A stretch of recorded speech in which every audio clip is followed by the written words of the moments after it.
Colonel Marcus Brennan's fist slammed into the helicopter's metal wall hard enough to dent it. His face twisted with pure rage as he yanked Captain Jasmine Carter toward the open door by her hair.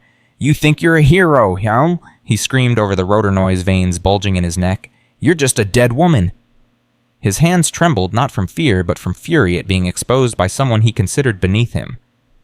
Below, the Atlantic churned black and endless. Moonlight caught on dozens of dorsal fins cutting through the waves. "Ever seen what sharks do to a body?" he snarled. "Neither have I, because there's nothing left to see." He shoved. Before we dive into what happens next, smash that subscribe button right now. This story goes places you won't believe, and I need you here until the very end. Drop a comment telling me what city you're watching from. Let's see how far Jasmine's story travels across this world. Trust me, you'll want to tell everyone you know about this. 3 weeks earlier, Jasmine sat alone in her office at Dover Air Force Base at 2 in the morning, staring at numbers that refused to make sense. She'd been cross-referencing flight manifests for 6 hours straight. Her coffee sat cold. Her eyes burned. But her fingers kept moving because the pattern emerging on her screen was impossible to ignore. Transport Mission 4471 cargo weight listed at 8 tons. Fuel consumption indicated 14 tons. Mission 4483 flight path logged as Germany to Turkey. GPS data showed a detour through Syria. Mission 4502 humanitarian supplies manifested. Actual cargo, she pulled up the weight distribution analysis, matched the signature of military-grade weapon systems. "God," she whispered. 18 months of data, 43 missions, every single one authorized by Colonel Marcus Brennan's signature. Her hand moved to the phone, then stopped. Who did you call when the corruption came from the top? She needed more proof. Something irrefutable. She dove deeper, pulling classified cargo reports she technically wasn't cleared to access. Her security credentials got her in barely. What she found made her stomach drop. Bank transfers, offshore accounts in the Cayman, Cyprus, Singapore. Amounts that made her head spin. $60 million, $90 million. Numbers that represented not just theft, but the betrayal of every oath she'd sworn. The door opened. "Jazz, it's 2 a.m. What are you—" Lieutenant Sarah Chen stopped reading Jasmine's expression. "What's wrong?" "Sarah." Jasmine's voice came out hollow. "Close the door. Lock it." Sarah obeyed, moving behind the desk. For 30 seconds, neither woman spoke as Sarah scanned the screen. "Tell me I'm reading this wrong?" Sarah breathed. "You're not." "How high does this go?" Jasmine pulled up more files. Brennan, Colonel Hughes, Director Vale, maybe higher. They're selling advanced weapons systems to hostile nations. "This isn't corruption, Sarah. It's treason." Sarah gripped the chair. "What are you going to do?" "I'm copying everything to an encrypted drive. Then I'm taking it to General Hammond at Pentagon Oversight. This goes above everyone involved." The door exploded inward. The lock shattered. Colonel Brennan filled the doorway, his face a mask of controlled fury. Behind him stood 2 men Jasmine had never seen. No name tags, no unit patches, dead eyes that had seen too much and felt too little. "Captain Carter," Brennan's voice was terrifyingly calm. "Step away from that computer." Jasmine's hand moved toward the keyboard, but Brennan crossed the room in 3 strides and grabbed her wrist. His grip crushed bone against bone. She felt something crack. "I said step away." "Sir, I don't—" His other hand caught her throat. "Don't lie to me. Don't insult us both by pretending you don't know exactly what you've stumbled into." Sarah moved toward the door, but one of the faceless men blocked her path. "Nobody goes anywhere," he said in a voice that suggested he'd enjoy enforcing that order with violence. Brennan released Jasmine's throat and straightened his uniform with deliberate precision, like a man smoothing wrinkles before a formal dinner. "You've been conducting an unauthorized investigation into classified operations. That's a court-martial offense." "Unauthorized," Jasmine's voice rose despite years of training. "You're selling weapons to enemies of the United States, and you're worried about proper authorization." The slap came faster than she could track. Her head snapped sideways. She tasted blood, felt her lip split. Stars burst across her vision. "Sir?" Sarah lunged forward, but the second operative caught her, slamming her against the wall hard enough to crack the drywall. Brennan grabbed Jasmine's jaw, fingers digging into the soft tissue, forcing her to meet his eyes. "You have no idea what you've walked into. No understanding of the complexity, the necessity of what we've built. The necessity of treason." Jasmine spat blood onto his pristine uniform. Something died in his eyes. The humanity that had flickered there, however faint, vanished completely. She'd crossed a line, and they both knew it. "Take them both," he said quietly. "Helicopter? Training exercise? Night ops? You can't just... Sarah struggled against the man holding her. Lieutenant! Brennan turned to her with something almost like pity. I've been making people disappear for 15 years. I've got friends in places you can't imagine and graves nobody will ever find. You think 2 junior officers vanishing during a training accident will even make the news? Jasmine's mind raced, calculating escape routes, survival odds. She'd trained for capture for interrogation, but not for this. Not for betrayal from inside her own command structure. They were zip-tied and thrown into a windowless van. In the darkness, Sarah's breathing came fast and shallow panic setting in. Sarah? Jasmine kept her voice steady. Listen to me. Whatever happens, we survive. We get through this. We make sure the truth comes out.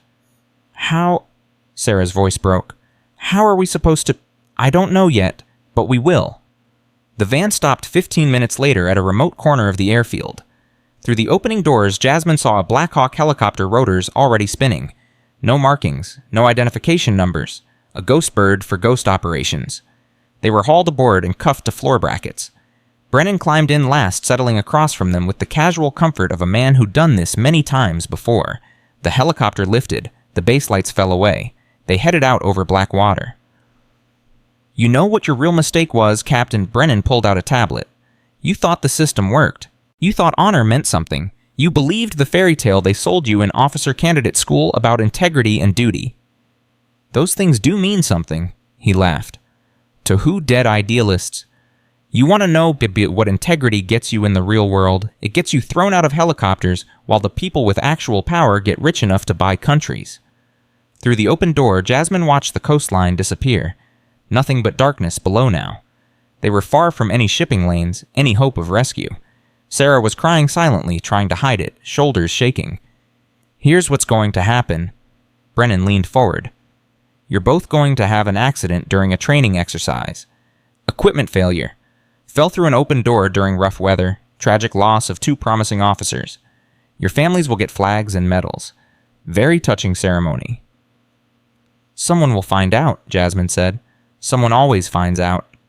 Maybe in 50 years when the files get declassified, but you won't be around to care. He stood, pulling Sarah to her feet. Ladies first. No, Jasmine thrashed against the cuffs. Wait, Sarah didn't do anything. She just walked into my office. She doesn't know anything, please. She knows enough. Brennan dragged Sarah toward the door. Sarah's eyes locked on Jasmine's. 7 years of friendship, of watching each other's backs, of trusting someone in a world that demanded you trust no one, all of it compressed into that one look. I'm sorry, Jasmine choked out. Don't be. Sarah's voice steadied. You did the right thing. Remember that. Brennan shoved. Sarah didn't scream. She just fell silent and brave and gone. Jasmine heard herself screaming a sound she didn't recognize as human. She pulled against the cuffs until blood ran down her arms, not feeling the pain, feeling only the enormous hole where Sarah had been. Your turn. Brennan unlocked her restraints. Jasmine lunged at him immediately, but exhaustion and grief made her sloppy. The pilot and co-pilot were ready. 3 against 1. They beat her down efficiently, professionally. Brennan grabbed her hair, forcing her face toward his. Any last words? Some heroic speech. Jasmine spat blood in his face. His fist drove into her ribs. Something cracked. Air exploded from her lungs. That's what I thought. You know the beautiful thing about the Atlantic, Captain, it's 2 miles deep out here. Your body will sink and sink until the pressure crushes your bones to powder. Nobody will ever find even a fragment. He hauled her to the door. Wind screamed. Rotors pounded. Below the water was absolute black. One day someone will know what you did, Jasmine gasped. Maybe. Brennan smiled. But you won't see it. He shoved, with all his strength. Gravity seized her. The helicopter became a distant mechanical insect, its lights blinking like a dying star. She had maybe 8 seconds before impact. 8 seconds to position herself, to remember survival training to Sarah. Falling. Sarah hitting the water. Sarah sinking into black nothing. The ocean rushed up impossibly fast. Impact. Pain exploded through every cell. Her brain registered broken ribs, maybe a fractured collarbone. Her lungs tried to scream and sucked in salt water instead. Cold, colder than she'd imagined possible, crushed her chest like a vice. She was underwater, disoriented. The surface could be any direction. Training kicked in. Don't panic. Bubbles rise. Follow the bubbles. She kicked clawed upward. Her flight suit dragged her down like an anchor. Her lungs burned. Vision tunneled. She kicked harder. Refusing to die like this, refusing to let Brennan's version be the one that got told. Her head broke the surface. She gasped, coughed, vomited salt water. Waves crashed over her head, pushing her under again and again. The helicopter was already gone, swallowed by distance and darkness. Alone. Completely alone in the middle of the Atlantic. Something bumped her leg. Solid. Massive. Gliding past with terrifying grace. Shark. Terror clawed up her throat, but she forced it down. Panic attracted them. Panic got you killed. She went still, conserving energy, trying to become invisible. Another bump. Harder. She caught a glimpse of a dorsal fin cutting through a swell. Then another. At least 3 sharks circling like she was prey. Because she was prey. Her mind raced through training scenarios. Sharks hunted by electromagnetic signals, by vibration, by the scent of blood. She had to stay calm, had to minimize movement. Something grabbed her ankle. She screamed, kicking wildly, but the grip tightened. Not a shark. Fingers. Human fingers. A face broke the surface beside her. Sarah. "Surprise, bitch!" Sarah coughed, grinning despite the blood streaming from a gash on her forehead. "Did you really think I'd let you have all the fun? You're alive?" Jasmine grabbed her friend, sobbing. "You're alive, you're... barely. Pretty sure I broke 3 ribs, definitely dislocated my shoulder, and one of our friends down there took a chunk out of my calf. But yeah, alive." Sarah's grin faded. "We need to move. Now. There's debris east of here, maybe 50 yards. If we can reach it before... A fin cut between them. Close enough to touch. Both women froze. The shark was enormous, at least 12 feet, its dead black eye reflecting moonlight as it circled tighter. "Don't move," Sarah breathed. "Don't even breathe hard." The shark made another pass. Another. Spiraling inward. Jasmine could see its gills flexing, could see rows of teeth in its half-open mouth. This was it. They'd survived the fall only to become food. The shark rushed in from below. Jasmine did the only thing she could. She punched it straight in the nose with everything she had left. The shark jerked sideways, startled. For maybe 3 seconds, it retreated to reassess. "Swim!" Sarah screamed. "Now?" They swam, arms like lead legs, barely responding, but they pushed forward because stopping meant dying. Behind them, more fins appeared, drawn by blood and vibration. A feeding frenzy building. The debris field emerged from darkness. Broken shipping containers, floating pallets, a tangle of cargo netting. They hauled themselves onto a half-submerged container, gasping. Below them, at least 6 sharks circled. "Container's sinking," Jasmine said when she could breathe. "Maybe an hour before we're back in the water." "I noticed." Sarah clutched her bleeding leg. "Any brilliant ideas?" Jasmine scanned the debris. There, 30 yards away, through shark-infested water, a yellow life raft half-inflated. "We make a bridge," she said. "Out of what? Pallets netting hope and stupidity." "Solid plan." "Dear." They worked desperately, lashing debris together with rope and wire, building a precarious walkway. Every second, the container sank lower. Every second, more sharks arrived. 10 minutes later, they had something that might pass for a bridge if you squinted and prayed. "This is insane," Sarah said. "You have a better idea." "Nope." Sarah tested her weight on the first pallet. It wobbled violently, but held. "If I die doing this, I'm haunting you forever." "Get in line." They moved across one careful step at a time. Pallets shifted and creaked. Sharks bumped from below, testing strength, waiting for failure. Jasmine was 3/4 across when her pallet cracked. She plunged into the water. Sharks turned toward her as one like a school of fish responding to stimulus. Sarah screamed her name, but Jasmine was already moving, kicking for the raft with everything left in her body. A shark lunged from her left. She twisted. Its skin scraped her arm like sandpaper wrapped around steel. Another came from below. She kicked it in the eye. It veered away temporarily, blinded. The raft was 10 feet away. 5? 3. Teeth grazed her calf. She felt them catch skin, but not penetrate deep. Pain lanced up her leg, but she was moving, still moving, refusing to stop for anything. Her hands hit rubber. She hauled herself up and over, collapsing. Sarah landed beside her seconds later. They lay there bleeding and laughing with the hysteria of people who'd just cheated death 3 times in one night. The raft drifted on the current, carrying them away from the feeding frenzy. Above, clouds parted. Stars emerged, thousands of them, cold and beautiful and indifferent to human suffering. "We're alive," Sarah whispered. "How are we alive?" "Spite," Jasmine said. "Pure spite." She examined her leg. The bite wasn't deep, but it needed pressure. She tore a strip from her flight suit and wrapped it tight. A light appeared on the horizon. Both women sat up. A ship, actual salvation cutting through the darkness toward them. "We're saved!"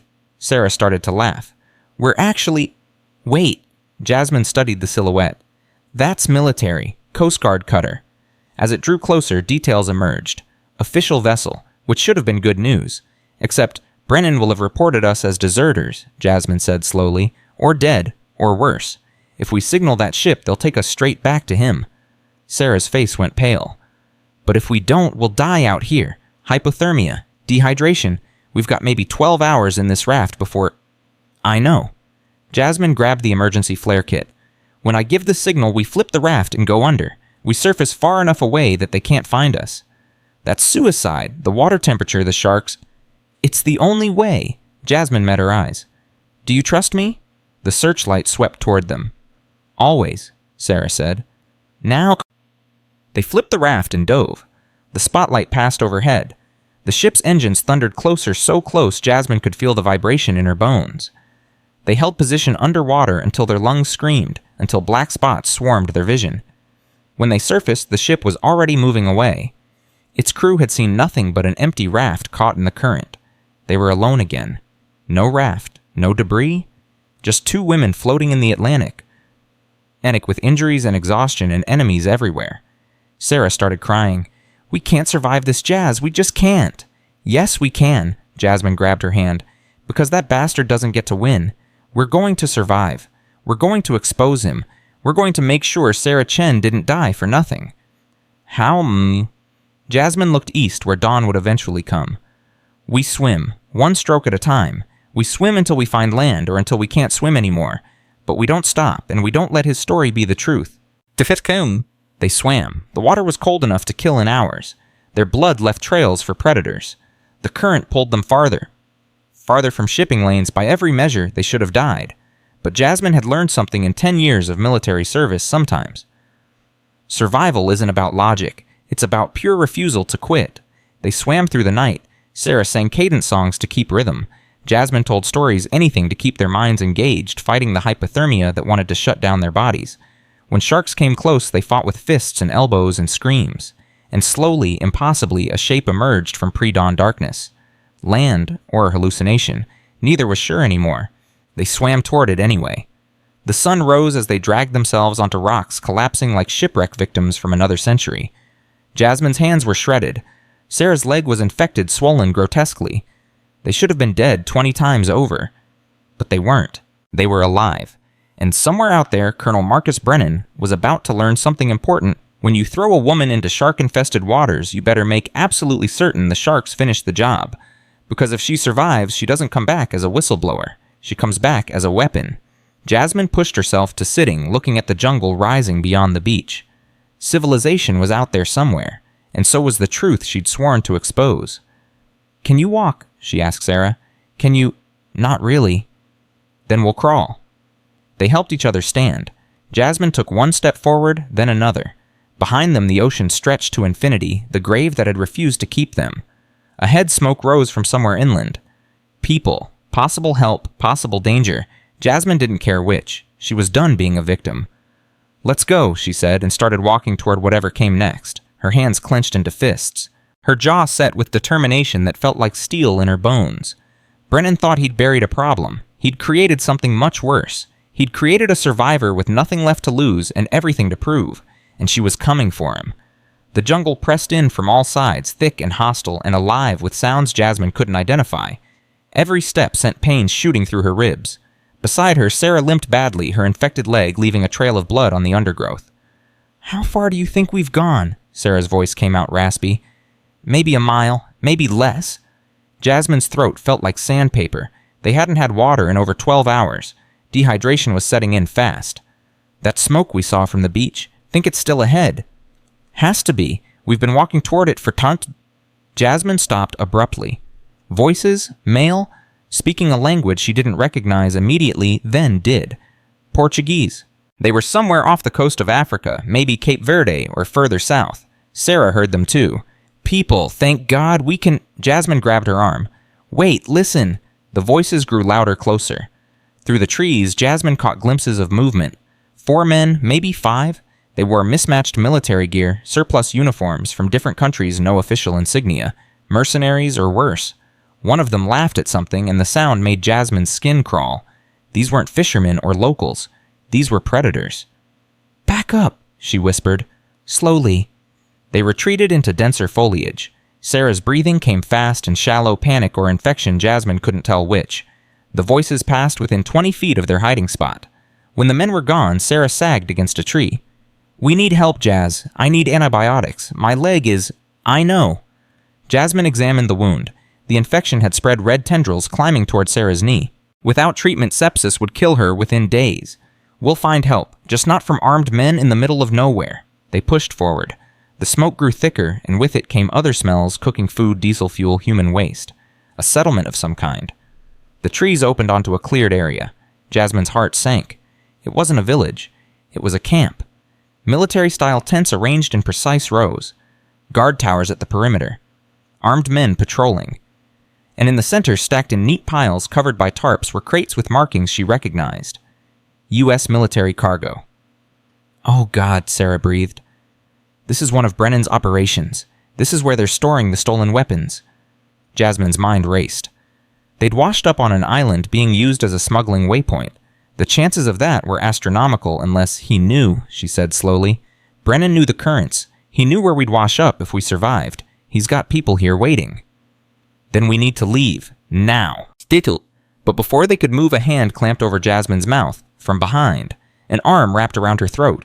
She tried to fight, but exhaustion and injury made her weak. Beside her, Sarah went down without a sound. Everything went black. Jasmine woke to the smell of diesel and rust. Her head pounded. Her wrists were zip-tied again, becoming a pattern she was sick of. She was in some kind of storage tent lit by a single bare bulb. Sarah lay unconscious beside her, breathing, but unresponsive. "She needs a doctor," Jasmine said to the man standing guard. Young, maybe 25, with a scar running from his eye to his jaw. He said nothing.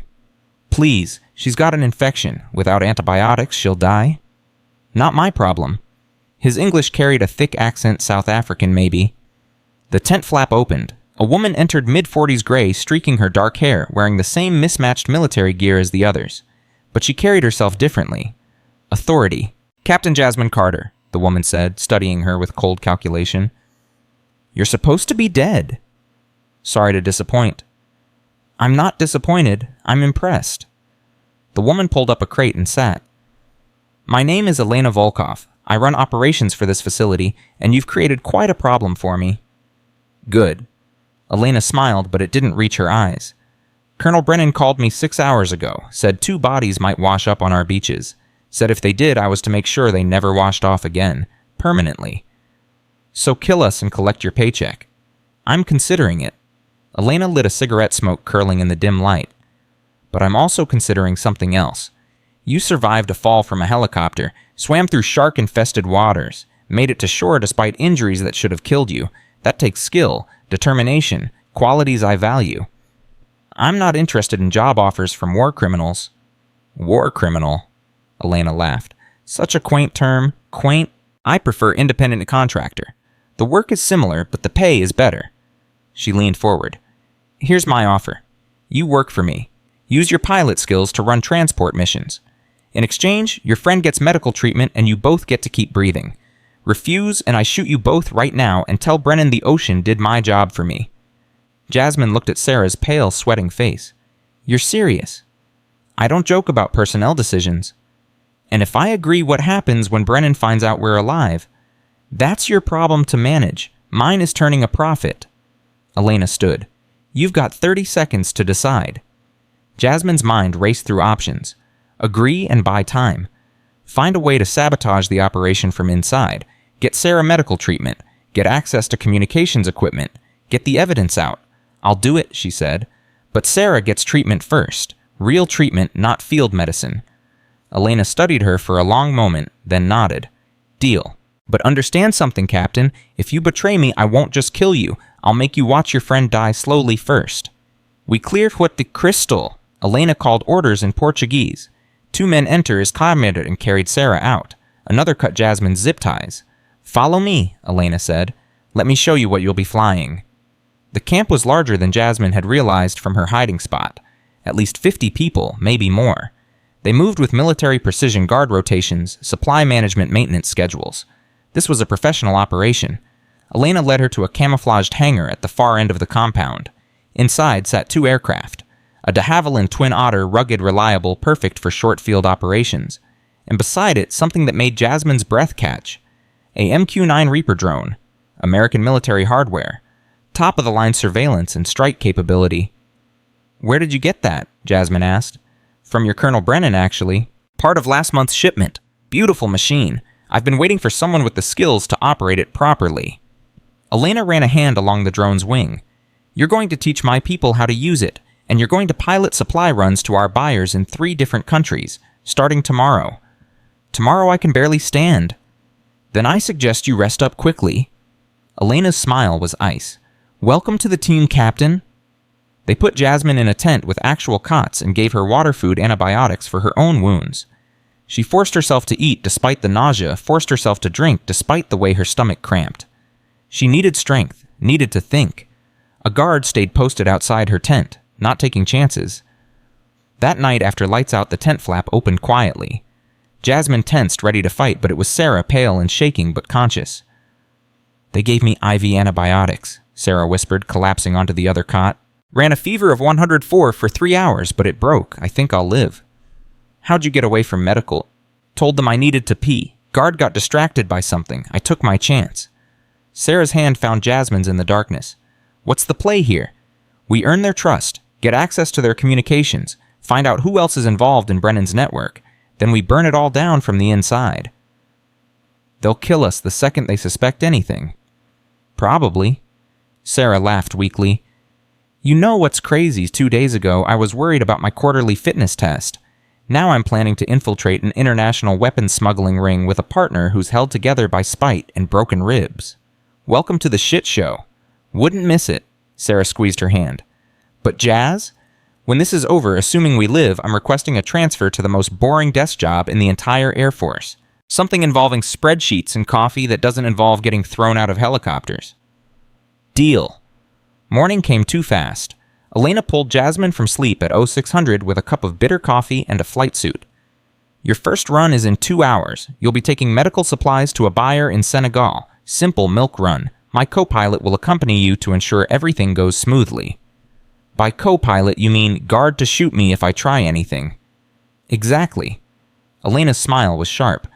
"I'm glad we understand each other." The co-pilot turned out to be the young man with the scar. Name was Jacob. He spoke little, watched constantly, and kept one hand on his sidearm at all times.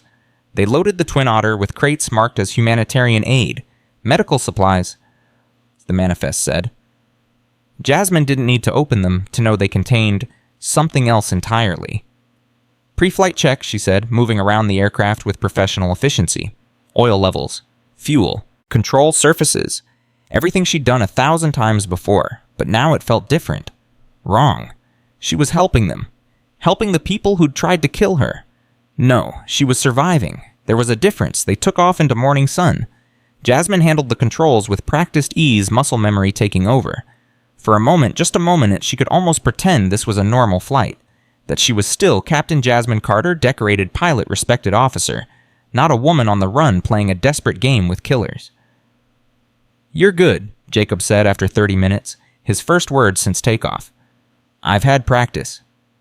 "Elena says you survived shark attack. Is true." "Is true." He nodded, something like respect in his eyes. "I was attacked by crocodile once in Congo, lost 2 fingers. He held up his left hand, showing the stumps. "You survive apex predator, you are different after. Harder." "Harder or just more angry?" He considered this. "Maybe both." They landed at a private airstrip outside Dakar 90 minutes later. The buyer was already waiting, a well-dressed man in an expensive suit who looked like a businessman, not an arms dealer. But Jasmine had learned that the worst monsters often wore the nicest clothes. The exchange took 10 minutes. Money transferred digitally, crates loaded onto trucks. Everyone professional, efficient, businesslike, like they were trading office supplies instead of weapons that would kill people. On the flight back, Jacob's radio crackled. He answered in Portuguese, his expression darkening. "What?" Jasmine asked.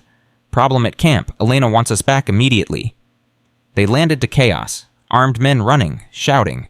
Elena stood in the center of it all, her face a mask of fury. "What happened?" Jasmine asked as they climbed out. "Brennan happened." Elena spat the name like poison. "He sent a team. 3 of my people are dead. He took most of the weapons inventory and our communications equipment. He's cutting me out." "Why?" "Because you 2 are still alive, and he thinks I might use you as leverage." Elena turned her cold gaze on Jasmine. "He's right." "What does that mean?" "It means you just became my insurance policy. Brennan wants you dead. I want Brennan to pay for screwing me over. Our interests align." Elena pulled out a sat phone. Apparently not all the communication equipment was gone. "You're going to call someone you trust, someone in the military who can help expose what Brennan's doing, and I'm going to provide them with evidence that will bury him." "Why would you do that?" "Because I'm a criminal captain, but I'm not stupid. Brennan's gotten too powerful, too reckless. He's drawing attention from people even I don't want to anger. Better to cut my losses, disappear, and rebuild somewhere else than to go down with his sinking ship." Jasmine's mind spun. "And what do you get out of this? I get to take Brennan's entire network for myself once he's in prison. His buyers, his routes, his contacts. All of it." Elena's smile was predatory. "Never let a good crisis go to waste." "You want me to trust you." "I want you to use me. There's a difference." Elena held out the phone. "Make the call." Jasmine took the phone, her hand shaking slightly. There was one person she could trust, one person who'd believe her. She dialed a number she'd memorized years ago. It rang 3 times. "General Hammond's office." A secretary's voice, crisp and professional. "This is Captain Jasmine Carter, service number 447219. I need to speak with General Hammond immediately. Tell him it's about Operation Nightfall." The code name for the Pentagon's internal corruption investigation, something only senior officers knew about. A pause. "Please hold, Captain." 30 seconds later, a man's voice came on the line. Deep gravelly, tinged with shock. "Captain Carter, we were told you died in a training accident 3 days ago. I'm harder to kill than Colonel Brennan anticipated, sir. I have evidence of weapons trafficking, treason, and multiple murders involving senior Air Force personnel. I need extraction, and I need it now." Another pause, longer this time. Jasmine could hear papers, rustling voices conferring in the background. "What's your location, Captain?" She looked at Elena, who nodded. "I'm on an island approximately 40 nautical miles off the coast of Guinea-Bissau. I have a witness evidence and someone willing to testify against the entire operation in exchange for immunity." "Stand by?" The line went quiet except for breathing. Jasmine counted her own heartbeats. 100, 200. General Hammond came back on. "Captain, I'm sending a team. They'll be there in 6 hours. Can you hold position that long?" "Yes, sir." "One more thing. Colonel Brennan filed a report saying you and Lieutenant Chen stole classified materials and went AWOL. There's a warrant out for your arrest. My team will take you into custody when they arrive. You'll be detained until we sort this out." "Understood, sir. As long as we're detained somewhere Brennan can't reach us, I'll cooperate fully." "You have my word." Hammond's voice softened slightly. "I'm glad you're alive, Captain. Not many people survive Marcus Brennan's cleanup operations." The call ended. Jasmine lowered the phone, her hand trembling now, with relief. 6 hours, she told Elena. "Then we have 6 hours to prepare. Brennan will come for you the second he finds out you've contacted Pentagon oversight. He can't afford to let you testify." Elena started snapping orders to her people. "Defensive positions, prepare for assault. Everyone gets weapons. Everyone," Sarah appeared from the medical tent, still pale but steady on her feet. "Everyone who can shoot." Elena tossed her an assault rifle. "You know how to use that, Lieutenant. I'll figure it out." The next hours passed in tense preparation. Elena's people transformed the camp into a fortress. Trenches dug, firing positions reinforced, ammunition distributed. They worked with grim efficiency, people who'd done this before. Jasmine found herself cleaning a rifle she'd been issued, her hands moving on automatic. Beside her, Sarah did the same. "You think Hammond will actually help us?" Sarah asked quietly. "I think he's the only chance we've got. And if Brennan gets here first, then we make sure the rescue team finds enough evidence to bury him, even if we're not alive to testify." Sarah nodded slowly.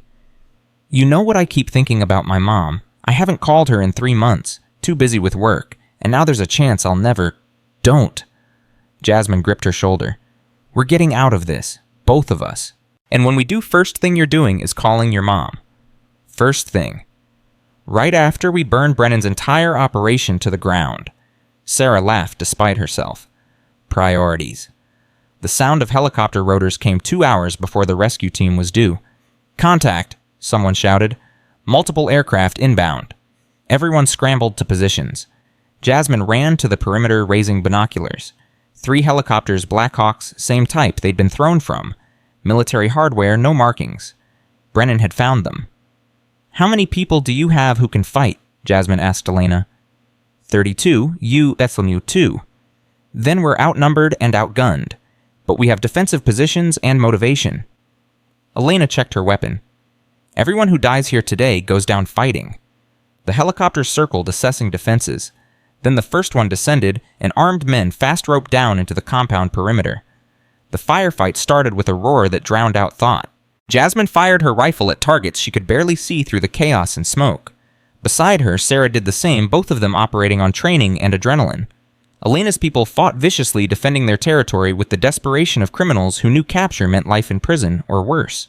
Bodies fell on both sides, the air filled with smoke and screaming and the endless rattle of automatic weapons. "Fall back," Elena shouted. "Fall back to the hangar." They retreated in sections, covering each other, leaving wounded and dead behind.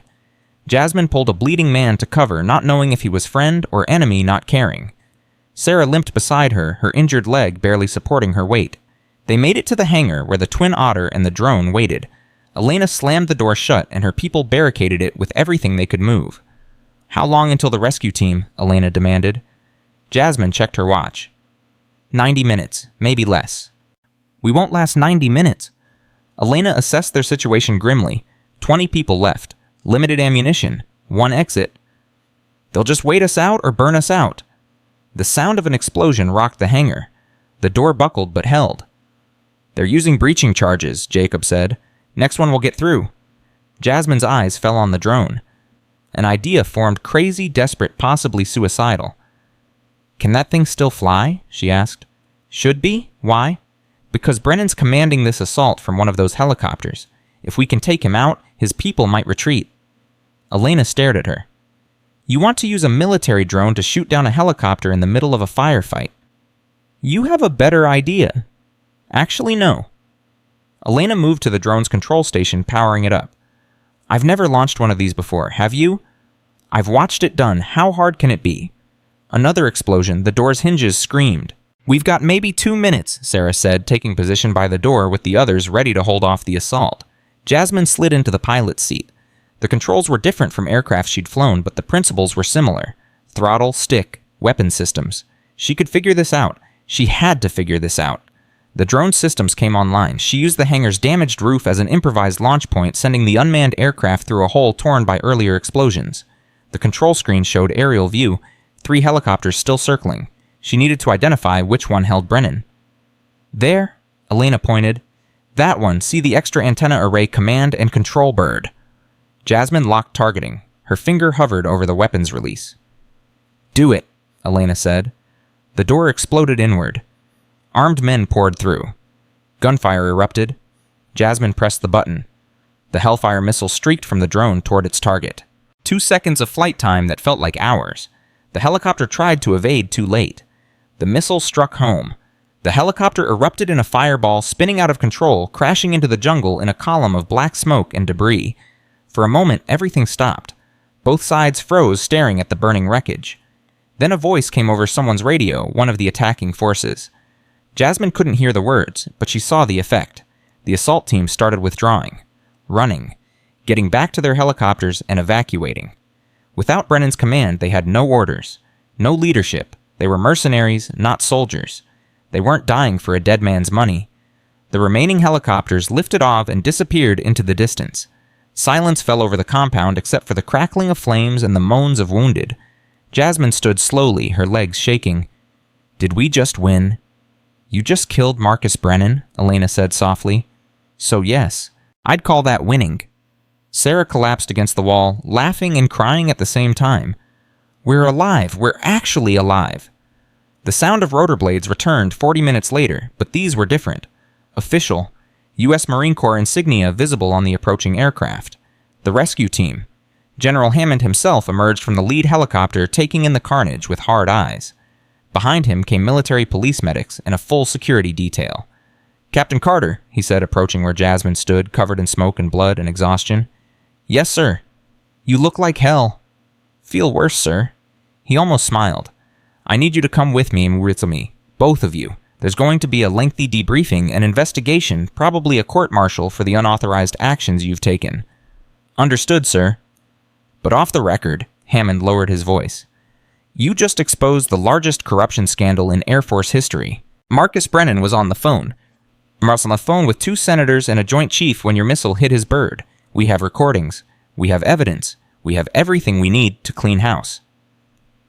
"What about her?" Jasmine gestured to Elena, who watched from a distance.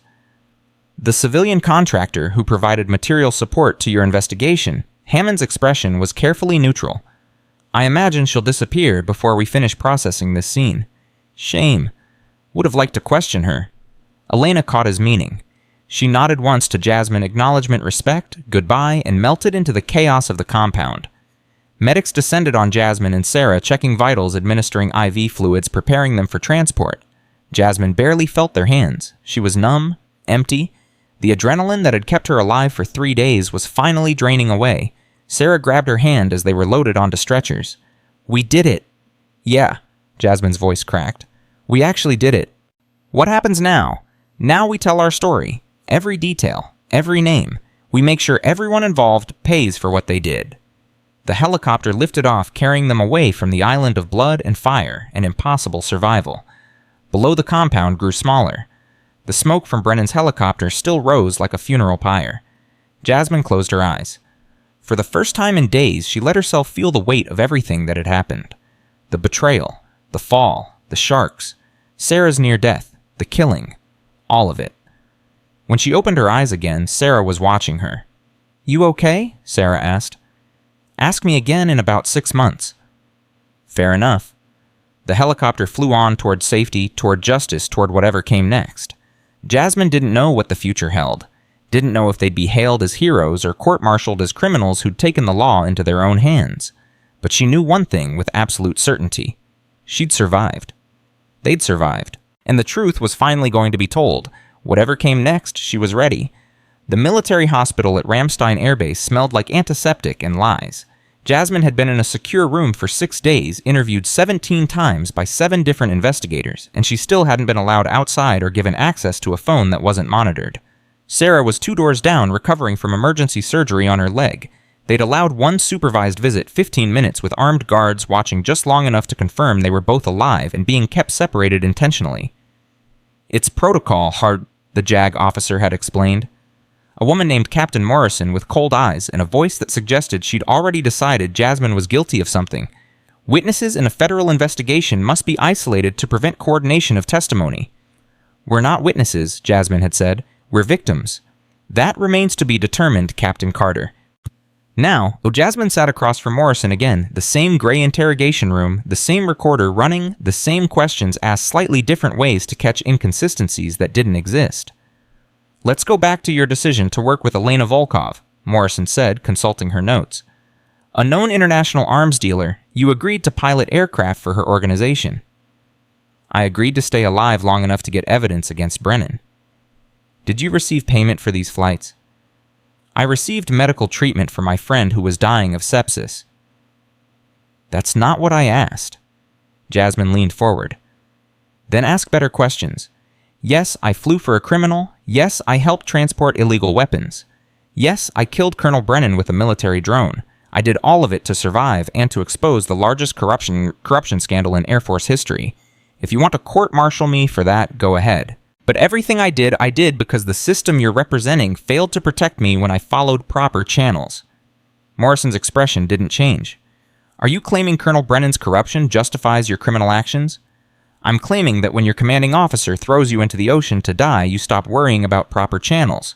The door opened. General Hammond entered, and Morrison immediately stood. "Sir, we're in the middle of—" "You're done, Captain." Hammond's voice left no room for argument. "Clear the room." Morrison gathered her files, her jaw tight with frustration. The recorder stayed on. Hammond waited until the door closed before sitting down. "That woman hates me," Jasmine said. "That woman is doing her job. and her job is to ensure that when we bring charges against 37 officers and government contractors, their defense attorneys can't claim we gave you special treatment. Hammond's expression softened slightly. How are you holding up? I've been better. I've been worse. Mostly I've been in this room answering the same questions for a week. It's going to get harder before it gets easier. He pulled a folder from his briefcase. The preliminary investigation is complete. You were right about everything. Brennan was running a network that spans 4 continents. We've identified buyers in 17 countries. The total value of stolen equipment exceeds $2 billion. Jasmine felt sick. $2 billion. And that's conservative. We're still tracking transactions. Hammond slid a photograph across the table. Recognize this man. She studied the face. Mid-60s gray hair, expensive suit standing next to Brennan at some formal event. No, should I? That's Senator Richard Corbin, Armed Services Committee. He's been taking kickbacks from Brennan for 6 years. We have bank records, emails, recorded phone calls. He's going down. Good. It's not good, Captain. It's complicated. Hammond leaned back. Corbin has friends. Powerful friends who don't want this investigation going public. They're pushing to classify everything, bury it under national security concerns, and make it disappear. They can't do that. They're trying very hard, and that's where you come in. He pulled out another document. We need you to testify before a closed congressional hearing. Tell your story. Show them what happened when you tried to report the corruption through proper channels. When?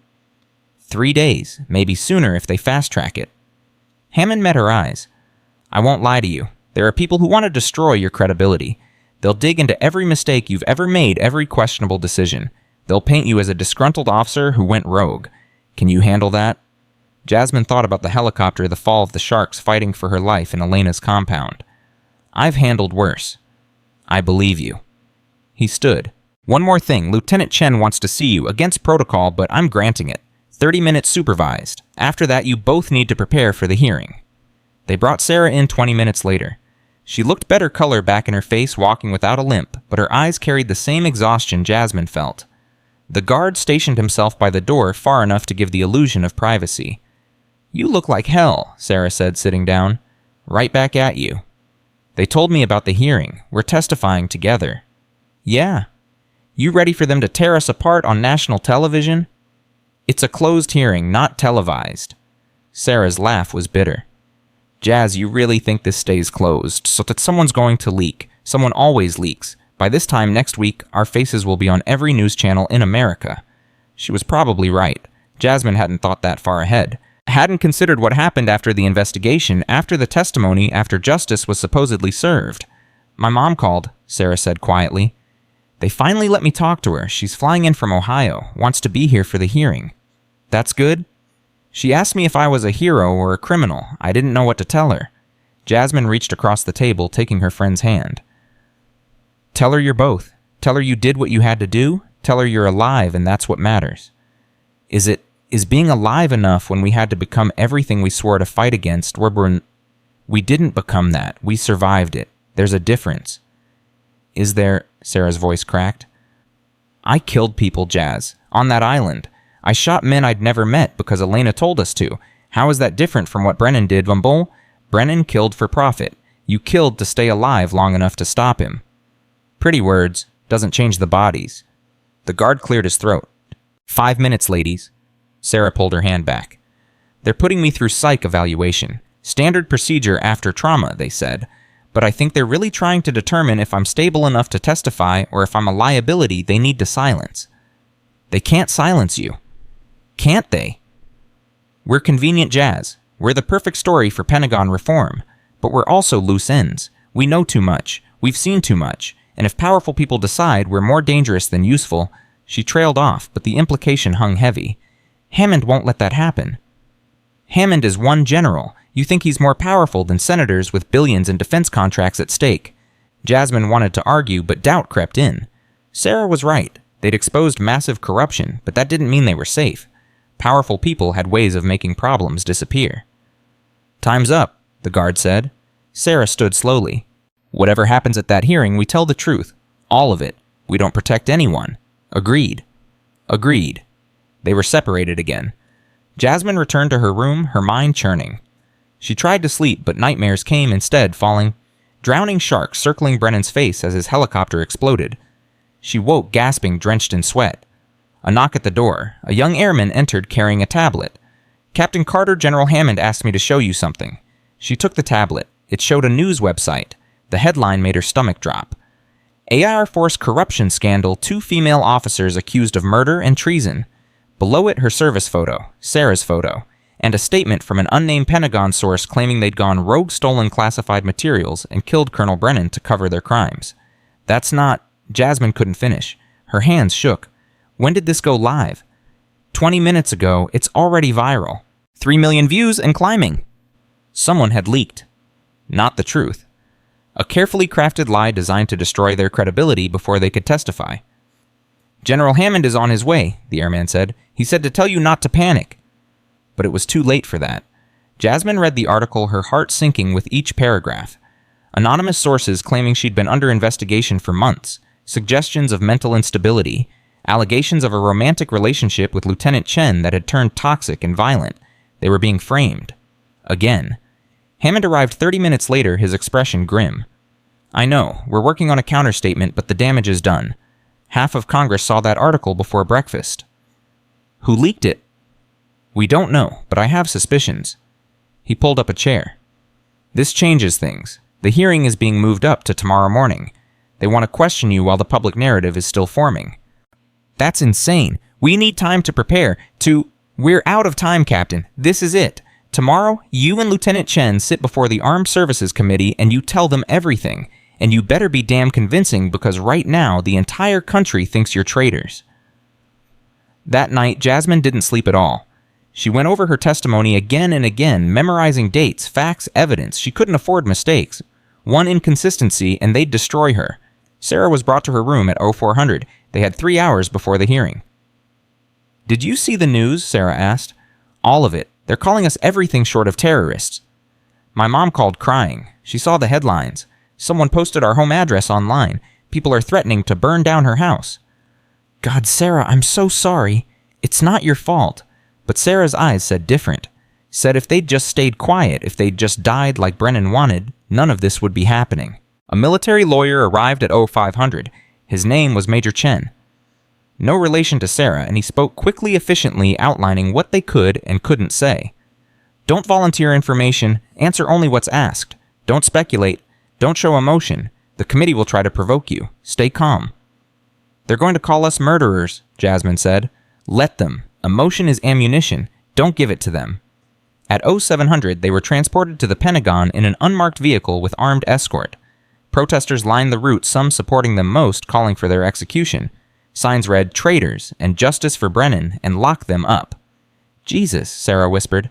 "How did this happen so fast?" "Social media," Major Chen said. "And a well-funded disinformation campaign. Someone spent serious money making sure you two became villains overnight." The hearing room was smaller than Jasmine expected. 15 senators on a raised platform. A witness table below. Cameras everywhere. Despite the closed session designation, nothing stayed closed in Washington. Senator Corbin sat front and center, the man from Hammond's photograph. He looked calm, comfortable, like a man who knew he'd already won. "Captain Jasmine Carter and Lieutenant Sarah Chen," Corbin's voice boomed. "You stand accused of theft of military property, unauthorized use of deadly force, conspiracy to commit murder, and treason against the United States. How do you plead?" Major Chen stood.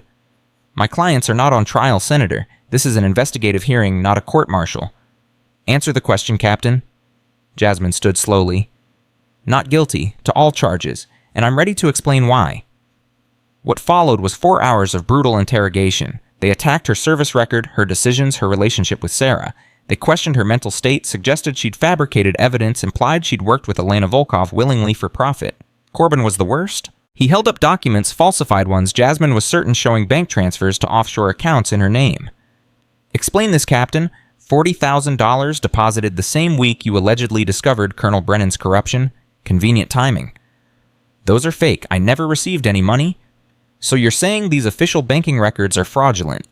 "I'm saying someone with access to create fraudulent records is setting me up." "Someone." Corbin's smile was predatory. "Always someone else. Never you. Never your responsibility." My responsibility was to report corruption, which I did. Your responsibility is to investigate it honestly instead of protecting your friends." The room went silent. Major Chen grabbed her arm, whispering urgently to stop talking, but Jasmine was done staying quiet. "You want to know what happened? Colonel Brennan threw me and Lieutenant Chen out of a helicopter because we discovered he was selling weapons to enemies of the United States. We survived. We gathered evidence. We exposed him. And now you're sitting here protecting his network because you're part of it." Corbin's face went red. "That is an outrageous accusation. Is it?" Jasmine pulled out the flash drive Hammond had given her that morning. "Because I have bank records showing you received $3 million from companies owned by Elena Volkov. I have emails between you and Brennan discussing shipment schedules. I have recordings of phone calls where you personally authorized falsified inspection reports. She'd violated every instruction Major Chen had given her. She'd gone off script, attacked a sitting senator, revealed evidence that was supposed to stay classified. She didn't care anymore. You want to destroy me, fine, but I'm taking all of you down with me." Chaos erupted. Senators shouting, Major Chen trying to control the situation, security moving forward, and Corbin sitting frozen, his political career crumbling in real time as cameras captured everything. General Hammond burst into the room. "We need to evacuate now." "What? Why?" Jasmine asked. "Because someone just posted your testimony online, live stream, 20 million viewers and climbing, and there's a crowd outside calling for blood." They were rushed out through underground tunnels surrounded by military police. Behind them, Jasmine could hear the chaos, intensifying protesters, media, senators scrambling to control the narrative. "What did I just do?" Jasmine asked as they reached a secure vehicle. "You just became either the biggest hero or the biggest liability in military history," Hammond said. "Time will tell which." They were taken to a safe house in Virginia. Sarah collapsed on a couch, shaking. "We're dead. We're so dead. You just accused a senator of treason on live television. He is guilty of treason. That doesn't matter. Evidence doesn't matter. Power matters, and we just declared war on people with infinite power." Jasmine sat beside her. "Then we make sure the evidence gets out before they can silence us. All of it. Every document, every recording, every name. We flood the zone with so much truth they can't bury it." "How?" "I don't know yet, but I'll figure it out." Major Chen paced phone pressed to his ear, speaking rapidly. He ended the call and turned to them. "The Attorney General wants to meet with you. Tonight. Unofficial, off the record. He says he can offer protection to us in exchange for cooperation." "What kind of cooperation?" Sarah asked. "The kind where you testify against everyone involved. Not just Brennan and Corbin. Everyone. Generals, contractors, foreign buyers. You become the star witnesses in the largest corruption prosecution in American history. And if we refuse, then you'll be prosecuted instead, probably convicted, definitely destroyed." Jasmine looked at Sarah. They didn't need to discuss it. They'd already made this choice days ago when they decided to survive instead of die quietly. "Set up the meeting," Jasmine said. The Attorney General arrived at 2200. She was younger than Jasmine expected, mid-40s, sharp suit, sharper eyes. Her name was Victoria Reese, and she got straight to business. "I've spent the last 6 hours reviewing everything General Hammond provided. Bank records, communications, witness statements. You've uncovered a criminal conspiracy that compromises national security at the highest levels." She sat across from them. "I want to prosecute, but I need you willing to testify in open court. Not a closed hearing, not a classified proceeding, open court with media present." "We'll be killed before we make it to trial," Sarah said. "You'll be protected. Witness security. New identities if necessary. Everything the Justice Department can provide." "Like witness protection, protected people from the mob?" Jasmine asked. "These aren't street criminals. These are people with access to military resources, intelligence networks, unlimited money." "I know, which is why I'm not asking you to trust the system. I'm asking you to help me destroy the part of the system that's broken." Reese leaned forward. "Here's the truth. If you don't testify, this dies. Senator Corbin will be censured, maybe forced to resign. A few officers will take early retirement. The network will go quiet for a year or two, then rebuild. Nothing changes. And if we do testify, then we have a chance to actually clean house. Prosecutions, prison sentences, real reform. But it requires you being brave enough to stand up in public and tell your story. We're already doing that." "No, you're defending yourselves. I need you to go on offense. I need you to be the face of this prosecution. I need you to show the American people what corruption looks like when it wears a uniform." Jasmine felt the weight of it. They'd survived sharks and bullets and betrayal. But this was different. This was choosing to stay in the crosshairs instead of running. How long would the trial last? She asked. Months, maybe a year. You'd be testifying multiple times, living under protection, unable to contact family except under supervision. My mom, Sarah said quietly. I can't. Your mother would be protected too. Everyone you care about or about would be. Sarah looked at Jasmine. What do you think? Jasmine thought about Brennan's face as he pushed her out of the helicopter. Thought about every soldier who'd trusted corrupt officers and paid with their lives. Thought about justice being more than survival. I think we didn't survive all this just to hide for the rest of our lives, she said. I think we tell our story, loud, public, undeniable. Even if it kills us. Especially then, because at least we'll die standing up instead of being erased. Sarah was quiet for a long moment. Then she nodded. Okay, we testify, we tell everything, and we don't stop until every single one of them is in prison or dead. Reese smiled. Then let's get to work. They spent the next 3 days in the safe house preparing testimony with a team of prosecutors. Every detail examined, every statement verified, building an airtight case that couldn't be dismissed or destroyed. On the 4th day, news broke. Senator Corbin had been arrested. Federal agents had raided his home and offices, seizing computers and documents. 3 other senators were under investigation. The Pentagon had placed 17 officers on administrative leave. The dominoes were falling. It's working, Hammond said when he visited. Your testimony is lighting fires across Washington. People are terrified. They're flipping on each other trying to cut deals. We've identified over 50 people involved in Brennan's network. 50, Jasmine repeated. 50 people betrayed their country. More probably, but 50 we can prove. He handed her a newspaper. The headline read, Military Heroes Expose Massive Corruption, The Women Who Wouldn't Die. The article was different from before. Sympathetic, detailed. Someone had leaked the real story, the survival, the evidence, the courage. Public opinion was shifting. You're becoming icons, Hammond said. Social media is calling you the shark survivors. There are hashtags merchandise people demanding justice. We're not icons, Sarah said. We're just people who refuse to die quietly. Sometimes that's enough. The trial date was set, 3 months away. United States versus Richard Corbin and 37 co-defendants. It would be the legal event of the decade. But 3 months meant 3 months of living in fear, waiting for the next attack, wondering if they'd survive long enough to testify. On the 43rd day, someone tried to kill them. A car bomb in the safe house garage. It detonated at 0300, destroying 2 vehicles and killing 1 security guard. Jasmine and Sarah survived only because they were on the 2nd floor. They're getting desperate, Reese said in the emergency briefing afterward. Which means we're winning, but we need to move you somewhere more secure. They were relocated to a military base surrounded by armed guards 24/7, isolated, paranoid, waiting. Sarah stopped sleeping. Jasmine caught her pacing at night, checking windows, jumping at sounds. Talk to me, Jasmine said one night. I keep thinking about the guard who died. Martinez, 23 years old, engaged, dead because he was protecting us. That's not our fault.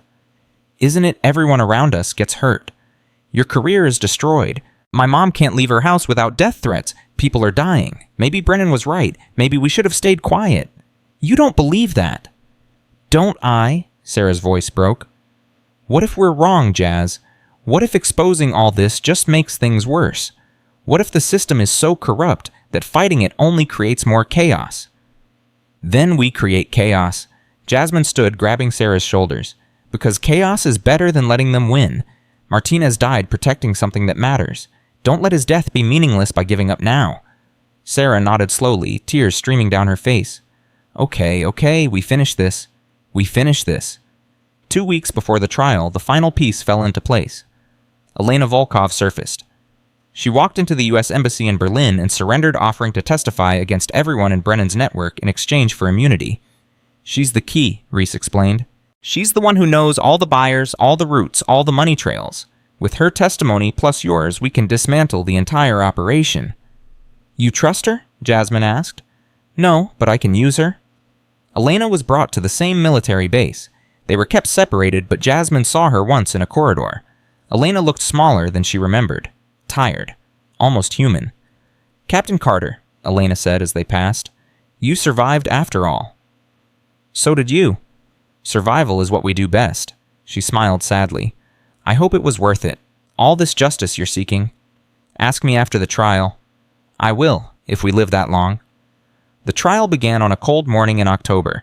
The courthouse was surrounded by protesters, some supporting them, others calling for their execution. Media everywhere, the whole world watching. Jasmine took the stand first. She told her story from the beginning, the discovery, the betrayal, the fall, the sharks, the survival, everything. She spoke for 6 hours. When she finished, the courtroom was silent. Then Sarah testified. Then Elena. Then dozens of others. Whistleblowers, witnesses, experts.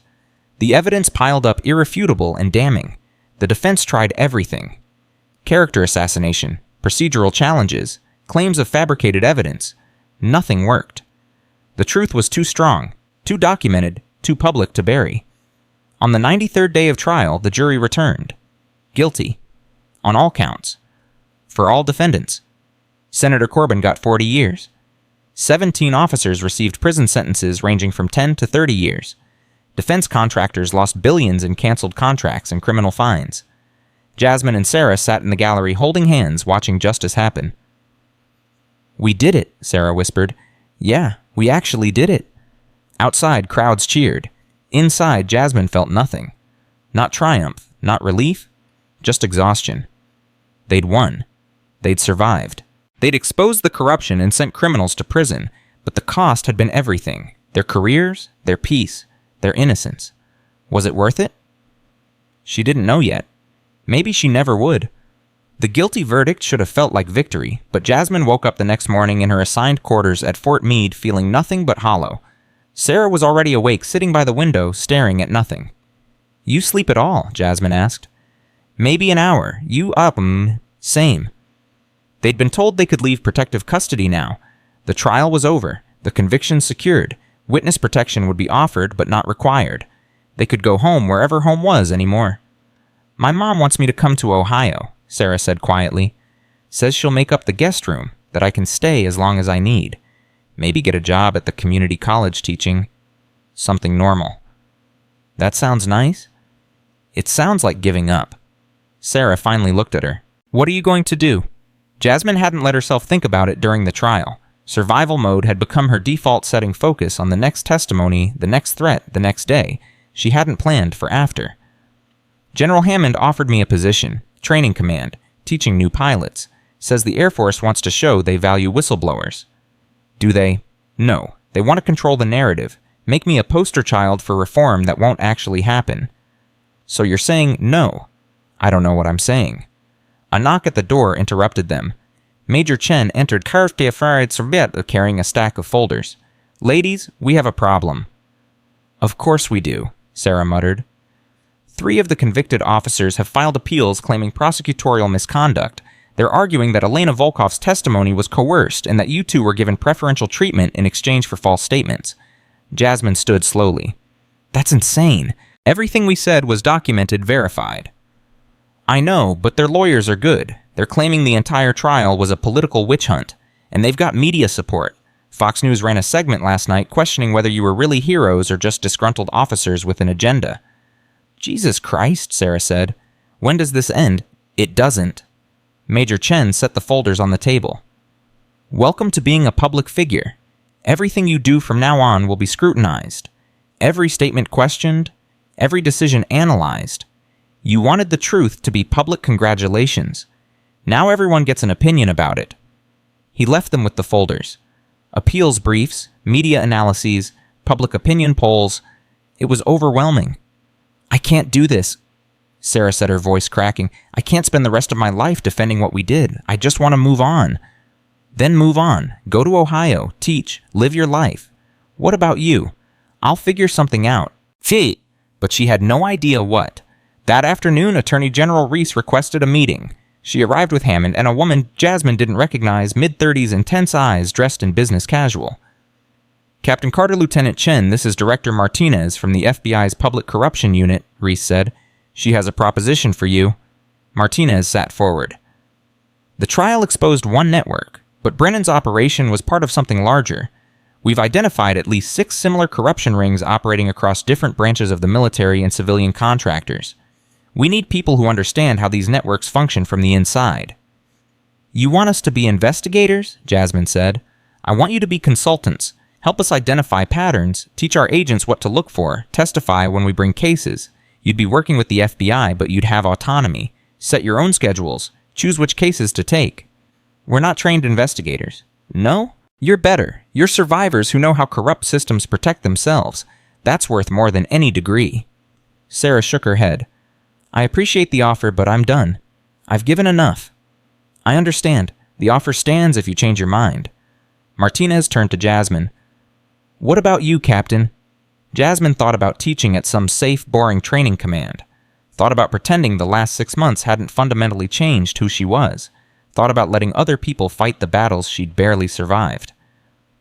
How many other Brennans are out there? She asked. We've identified 17 senior officers under investigation. That's just what we know about. Could be 50, could be 100. And how many of them will actually face consequences without people willing to expose them? Not many. Most whistleblowers get crushed. You and Lieutenant Chen survived because you had evidence timing and honestly luck. Most don't have all three. So you need us to make sure the next whistleblowers don't end up in the ocean.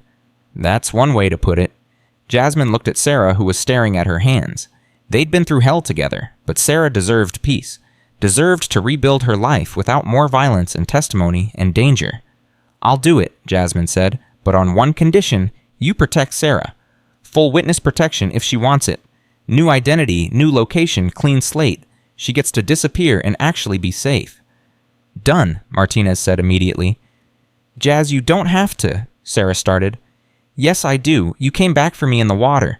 Let me do this for you. Let me be the one who keeps fighting while you go be happy. Sarah's eyes filled with tears. I feel like I'm abandoning you. You're not. You're surviving. That's what we do, remember. They held each other for a long time. Hammond and Martinez looked away, giving them privacy in a moment that didn't have any. I'll call you, Sarah whispered. Once I'm settled, once they give me whatever new name they give me, I'll find a way to let you know I'm okay. You better, because if you don't, I'll track you down myself, and I'm apparently good at finding people who don't want to be found. Sarah laughed through tears. Deal. The paperwork for Sarah's witness protection took 3 days. Jasmine wasn't told where she was going security protocol, but she watched her friend leave in an unmarked car heading toward whatever life came next. Then she was alone. Martinez set up a temporary office for Jasmine at FBI headquarters in Washington. It was smaller than her Air Force office had been, but it had a window and a door that locked. Small victories. Your first case, Martinez said, sliding a file across the desk on Jasmine's first official day. Navy contracting officer named Commander William Drake. We think he's running a kickback scheme similar to Brennan's. Smaller scale, but growing. We need you to review the evidence and tell us if the pattern matches. Jasmine opened the file. Procurement records, bank statements, email communications. It all looked familiar, the same red flags she'd seen in Brennan's operation. It matches, she said after an hour. Same structure, same routing through shell companies. He's even using some of the same offshore banks Brennan used. Can you testify to that? In court, yes, but you'll need more than pattern recognition. You'll need a cooperating witness from inside his operation. Working on it. We've identified a junior officer who might flip, Lieutenant Commander Sarah Okonkwo. She's been flagged for irregular travel expenses and unexplained income. We think Drake's been using her to courier documents. Let me talk to her. You're not an agent. I'm someone who knows what it's like to discover your commanding officer is corrupt. Let me make the approach. Martinez considered this. Unofficial. You're just having coffee with someone. If she talks, great. If she doesn't, we never had this conversation. Understood? They set up the meeting for the next day. A coffee shop in Arlington, neutral territory. Jasmine arrived early, watching people come and go, analyzing threats out of habit. Lieutenant Commander Okonkwo arrived exactly on time. Late 20s, sharp uniform, nervous energy. She spotted Jasmine immediately. The meeting wasn't as casual as they'd pretended. Captain Carter. Okonkwo sat down stiffly. I know who you are. Everyone knows who you are. I'm hoping that works in my favor. Depends on what you want. I want to help you before you end up like me, before you're thrown out of a helicopter or worse. Okonkwo's face went pale. I don't know what you're talking about. Commander Drake, the kickbacks, the falsified reports. I've seen the evidence. The FBI has seen the evidence. They're building a case. The only question is whether you go down with him or whether you help put him away. He'll kill me. Maybe. Probably. Unless you cooperate with people who can protect you.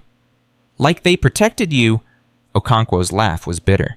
I saw the news, the death threats, the bomb at your safe house. That's protection. I'm alive. That's more than a lot of whistleblowers can say. You're alive because you got lucky, because you're tough enough to survive things that would kill normal people. I'm not you, Captain. I'm just someone who made bad decisions, and now I'm trapped. Jasmine leaned forward. I wasn't special. I was scared. I am scared. Every day I wake up wondering if this is the day someone finishes what Brennan started. But I keep going because the alternative is letting corrupt officers destroy the military from inside. Is that what you want? To be part of that? Okonkwo was quiet for a long time.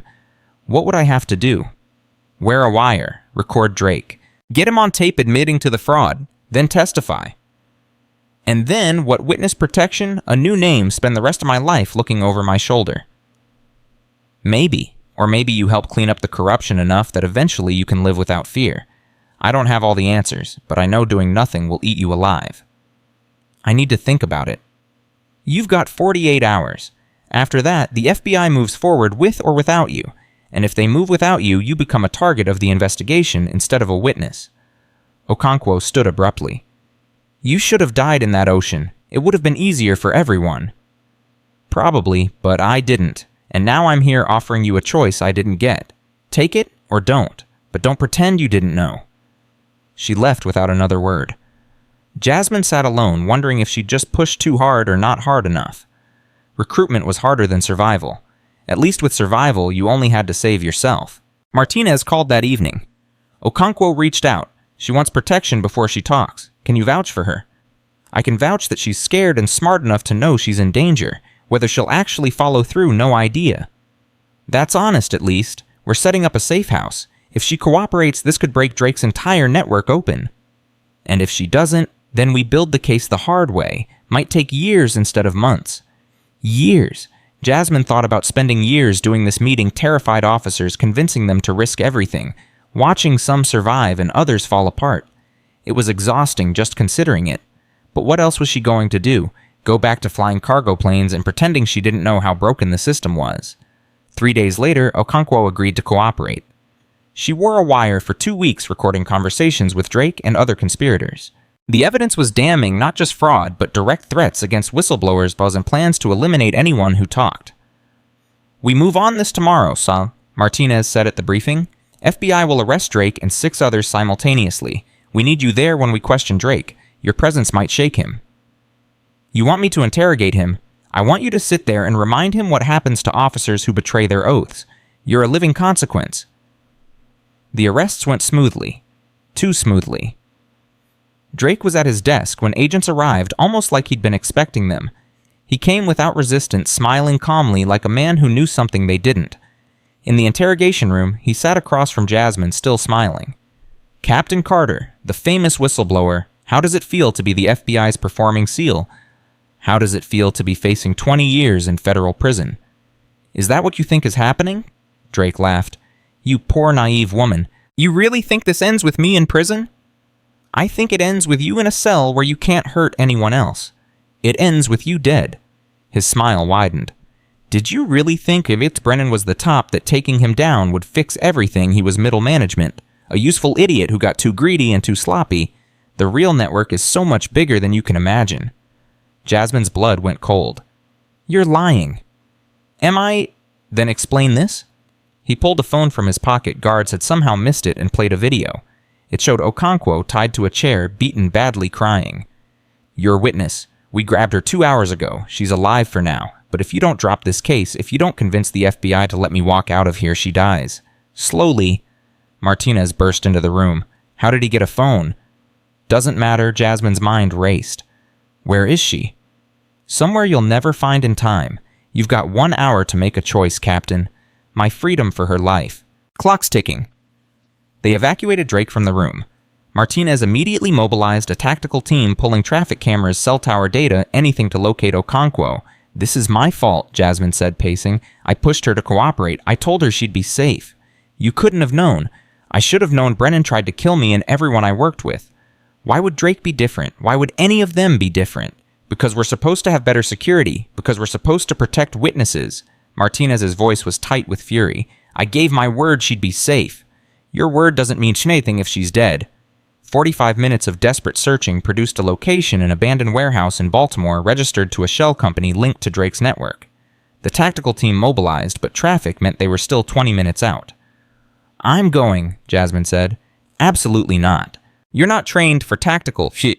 I'm trained to survive, and I'm not letting another person die because they trusted me. She took an FBI vehicle, ignoring Martinez's protests, driving like her life depended on speed, because Okonkwo's life actually did.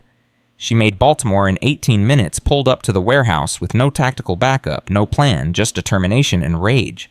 The building was dark silent. Jasmine found a side entrance, picked the lock with tools she'd learned to use during her time with Elena. Inside the warehouse was massive, filled with abandoned machinery and shadows. She heard crying. Followed the sound to a back room where Okonkwo hung suspended from chains, her face swollen, blood dripping onto concrete. Please, Okonkwo whimpered. Please, just let me go. I won't talk. I promise. Sarah. Jasmine used her first name deliberately. It's me. It's Captain Carter. I'm getting you out. Two men emerged from the shadows. Armed, professional, not FBI. Captain Carter, one said. Drake sends his regards. Said to tell you this is what happens to people who don't know when to quit. Then you better kill me, because if I walk out of here alive, I'm coming for all of you. He raised his gun. Jasmine dove left as shots rang out, concrete exploding where she'd been standing. She returned fire, hitting one man in the shoulder. He dropped. The second man rushed her. They fought hand-to-hand, brutal and desperate. He was bigger, stronger, but Jasmine had survived sharks and helicopter crashes and corrupt colonels. She fought Dirty Eye's throat groin until he went down choking. She freed Okonkwo, supporting her weight as they stumbled toward the exit. Behind them, sirens wailed. The tactical team had arrived. In the ambulance, Okonkwo gripped Jasmine's hand. You came for me. Of course I came for you. Drake said you'd abandon me, said whistleblowers only care about themselves. Drake's going to spend the rest of his life in prison learning how wrong he was. But even as she said it, Jasmine wondered. Drake's words echoed in her mind. You really think Brennan was the top? The real network is so much bigger. How much bigger? How deep did this go? Martinez met her at the hospital. Okonkwo's stable, she'll testify, and we've got you on assault charges for attacking Drake's men. They were torturing a witness. I know, I'm getting the charges dropped. But Martinez used her first name unusual. Drake wasn't lying. We've been intercepting communications. There's a larger network, people with serious power. Going after them will make Brennan look like a training exercise. So we go after them. We might not survive it. I didn't survive the last 6 months to stop now. Martinez nodded slowly. Then I guess we keep going. They kept going. Over the next 3 months, Jasmine helped investigate 5 more cases. Some resulted in arrests. Others went nowhere, witnesses too scared. But evidence too thin, corruption too deeply entrenched. She barely slept. Lived on coffee and determination. Watched her reflection in mirrors and didn't recognize the woman staring back. Harder, colder, more broken than the pilot who'd discovered files in an office 6 months ago. Hammond called one evening. How are you holding up? I'm fine. You're lying. I can hear it in your voice. Then why ask? Because I'm worried about you. This crusade you're on, it's eating you alive. You can't save everyone, Jazz. I'm not trying to save everyone. I'm trying to stop the people who destroy everyone. At what cost? You've lost your career. Your friend is in witness protection. You're living in a studio apartment with armed guards. When does it end? When they're all in prison. That's never going to happen. There will always be another Brennan, another Drake. You can't fight corruption alone. Dude, then find me people who'll fight with me. He was quiet for a moment. There might be someone. Former Marine Corps investigator. She's been tracking military fraud for years. Won't work with the FBI officially because she doesn't trust the system, but she might trust you. Send me her contact. Jazz, send me her contact, sir, please. He did. Her name was Major Alicia Thompson. Disgraced investigator who'd been forced out of the Marines for refusing to drop a case against a general. She lived in Chicago now, working private security, drinking too much, and ignoring calls from anyone official. Jasmine flew to Chicago the next day. Found Thompson in a bar at 2 in the afternoon, exactly where Hammond said she'd be. Major Thompson. I'm not a major anymore, just Alicia. She didn't look up from her whiskey. And if you're here to recruit me for some bullshit FBI operation, you can save your breath. I'm not FBI, I'm just someone who's tired of fighting alone. Gimme? That got her attention. Thompson looked up, taking in Jasmine's appearance. You're the helicopter woman, the one who survived Brennan. That's me. Hell of a story. It's not a story, it's my life, and I need help continuing it. Thompson studied her for a long moment. You know what happens to people like us? People who won't let things go. We end up dead or drunk. Usually both, eventually. Better than ending up quiet. Is it? Thompson drained her glass. I fought corruption for 8 years, lost everything. My career, my marriage, my sanity, and for what? The general I was investigating is still free, still collecting his pension, still destroying lives. Nothing changed except me. Then help me make sure something changes this time. Why would this time be different? Because I'm not stopping, ever. Whether you help or not, I'm going after every corrupt officer I can find. But I'll be more effective with someone who knows what they're doing. Thompson ordered another drink, considered it, then pushed it away untouched. Okay, she said. Okay, I'll help. But not for the FBI, not for the Air Force, for the people who don't have anyone else fighting for them. That works for me. They shook hands. 2 damaged women with nothing left to lose and everything to prove. It wasn't much, but it was a start. Jasmine called Martinez that night. I'm taking a leave of absence from consulting. 3 months, maybe 6. We're strict. Where are you going? Hunting. Jazz, you can't go after these people without official backing. Watch me. She hung up before Martinez could argue, packed a bag, met Thompson the next morning. Where to first? Thompson asked. Virginia. There's a logistics officer Hammond flagged. Captain Vernon Hughes. Suspected of redirecting supplies to black market buyers. He's careful. No one's been able to prove anything. And you think we can... I think we can make him nervous enough to make mistakes. They drove through the night. Jasmine felt something she hadn't felt in months. Not quite hope, but close. Purpose, direction, the sense that maybe finally she was fighting on her own terms instead of reacting to everyone else's attacks. You know this is crazy, right? Thompson said somewhere around midnight. 2 people with no official authority going after military corruption like vigilantes. I know. We could be arrested, court-martialed if they want to be technical. I know that too. And you're doing it anyway. I survived sharks. Court-martial doesn't scare me anymore. Thompson laughed. You're either the bravest person I've ever met or the most damaged. Probably both. They reached Virginia at dawn, started surveillance on Hughes, watched him for 3 days documenting meetings, photographing associates, building a pattern. On the 4th day, Hughes made a mistake. Met with a known black market dealer in public, exchanged documents, got sloppy because he thought no one was watching. Jasmine photographed everything, sent it to Martinez with a note, your move. The FBI arrested Hughes 2 days later. Martinez called furious. You can't do this. You can't conduct unauthorized investigations. Then make them authorized. Give me a badge. Give me authority. Or get out of my way while I do what needs to be done. That's not how this works. It's how it works now. She hung up again. Thompson grinned. You're making enemies in official places. Good. Maybe they'll be scared enough to actually do their jobs. They kept hunting. 5 more cases in 4 months. Each one documented evidence delivered to authorities' arrests following. Not all successful. Some cases fell apart. Some officers walked free on technicalities. But the word spread. Captain Jasmine Carter was coming for corrupt officers, and she wasn't stopping. Some called her a hero. Others called her a vigilante. Jasmine didn't care about labels. She cared about results. 6 months after the trial ended, she woke up in a hotel room in Texas, preparing to investigate an Army procurement officer. Her phone rang. Unknown number. Hello, Jazz, it's me. Sarah's voice. Older somehow. Steadier. Are you okay? Jasmine asked immediately. I'm okay. I'm good, actually. I'm teaching. Middle school, algebra, and geometry. The kids are exhausting, but amazing. I have a life, Jazz. A real life. That's good. That's really good. What about you? I see your name in the news. You're still fighting. Yeah. You need to stop. You need to rest. You're going to burn out. I can't stop. Why not? Because every day I stop, someone else gets thrown out of a helicopter. Someone else gets betrayed. Someone else's life gets destroyed. I can't stop knowing that. Sarah was quiet. I miss you. I miss you too. Promise me something. Promise me when this is done, when you've fought enough, you'll find me. We'll have coffee. Talk about normal things. Remember what it was like before all this. I promise. Liar. Sarah's voice held sad affection. But I love you anyway. Be safe, Jazz.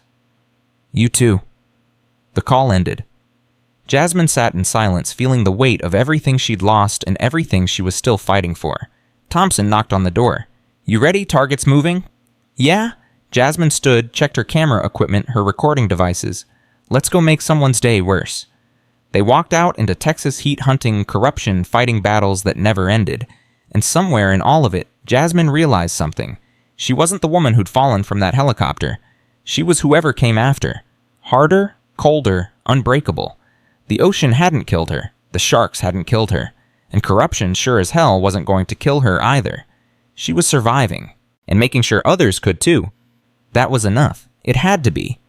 The Army procurement officer in Texas turned out to be small time compared to what they found when they started digging deeper. Captain Mitchell Vernon wasn't just stealing, he was a node in a network that connected back to someone Jasmine recognized from the original Brennan files. General Lawrence Hayward, Thompson said, pulling up his file on her laptop in their hotel room. 3-star general, deputy commander of military surface deployment. He was mentioned in Brennan's communications but never charged. Why not? Well, insufficient evidence, or someone protected him, Matt. Take your pick. Thompson scrolled through financial records. But look at this. Vernon's payments trace back to shell companies that Hayward's brother-in-law controls. It's the same pattern we saw with Brennan, just better hidden. Jasmine studied the connections. How much are we talking? Conservatively, $500 million over 5 years. He's been running this operation longer than Brennan. Smarter, too.